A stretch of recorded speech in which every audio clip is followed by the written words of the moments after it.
Mga kapuso, bumabalik na po sa normal ang presyo ng bangus at tilapia matapos bumagsak ang presyo nito nang makawala sila mula sa mga nasirang fish pen dahil sa bagyong Glenda. Kaugnay niyan, may live report si Von Aquino. Von.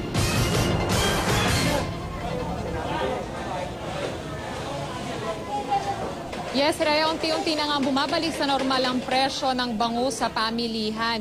At ilang araw na bagsak presyo ang bangus matapos dumagsa ang supply sa mga punduan at palengke matapos manalasa ang bagyong Glenda. Marami kasing palaisdaan ang nasira dahil sa bagyo. Nitong mga nakarang araw, pumalo lang sa 25 to 30 pesos ang bawat kilo ng bangus sa Commonwealth Market. Pero sa ngayon, nasa 80 hanggang 105 pesos ang kada kilo ng bangus dito sa Balintawak Market, depende sa laki. Ang tilapia naman nananatili sa 55 hanggang 90 pesos ang kada kilo, depende pa rin yan sa laki. Sa ngayon, inaayos na ng mga fish pen owner at mangingisda ang kanilang mga baklad sa Laguna de Bay. Ayon sa Bureau of Fisheries and Aquatic Resources, abot sa 6,000 fish cages ang winasak ng bagyong Glenda sa Calabarzon area. Rhea, ayon sa ilang tinderang ating nakausap, mananatiling mababa ang presyo ng tilapia at bangus kahit bagyang tumaas ito dahil matumal daw itong bentahan ng bangus at tilapia dito sa Balintawak Market. Rhea?